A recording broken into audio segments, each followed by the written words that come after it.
Something is happening right now to empaths all over the world that nobody is talking about. They've been quiet, some of them for months, some for years.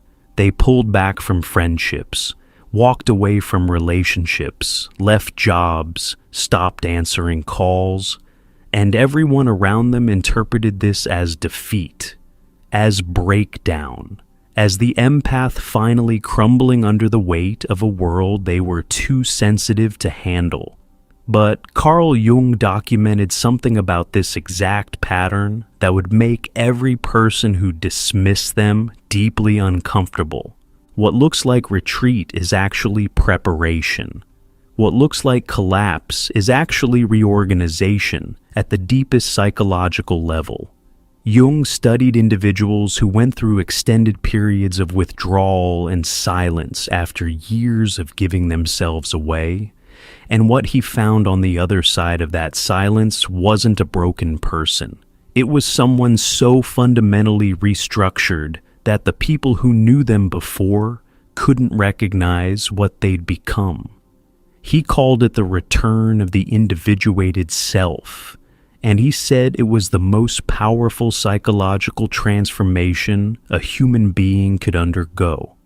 Today I'm going to show you what Jung discovered about the empath's comeback, the specific psychological shifts that occur during the silent period that make this transformation irreversible, and why the version of you that's about to emerge will be unrecognizable to everyone who thought your sensitivity was weakness.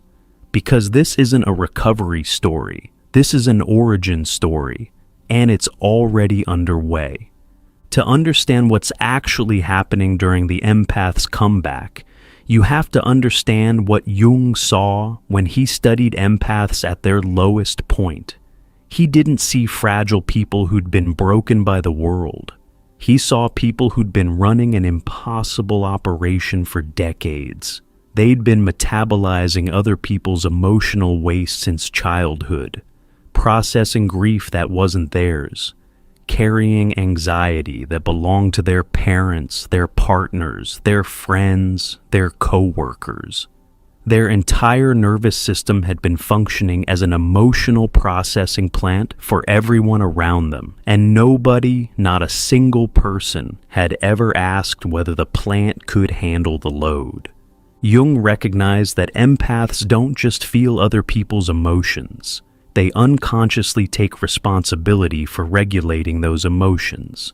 The empath in a family system becomes the one who manages everyone's mood. The empath in a relationship becomes the one who monitors their partner's emotional temperature and adjusts their own behavior to keep the peace. The empath in a workplace becomes the one absorbing team tension, so conflict doesn't erupt. They do this automatically, without conscious choice, because their nervous system was wired in childhood to treat other people's emotional states as emergencies that require immediate response. This isn't generosity. Jung was very clear about that. This is a survival pattern that got locked in place before the empath had any say in the matter. The child who learned to regulate their parents' emotions did so because an unregulated parent was dangerous. A mother spiraling into depression meant no one was watching the child. A father escalating into rage meant physical threat. So the child's nervous system learned to detect emotional shifts in others and intervene before those shifts became dangerous.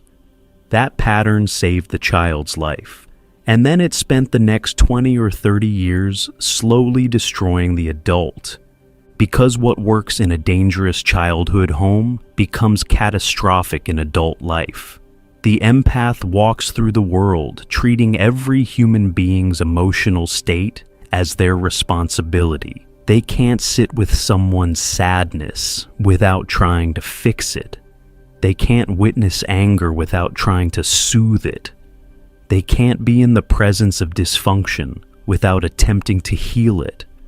And every single one of these interventions costs them something: energy, time, identity. pieces of themselves they hand over so automatically they don't even notice they're doing it.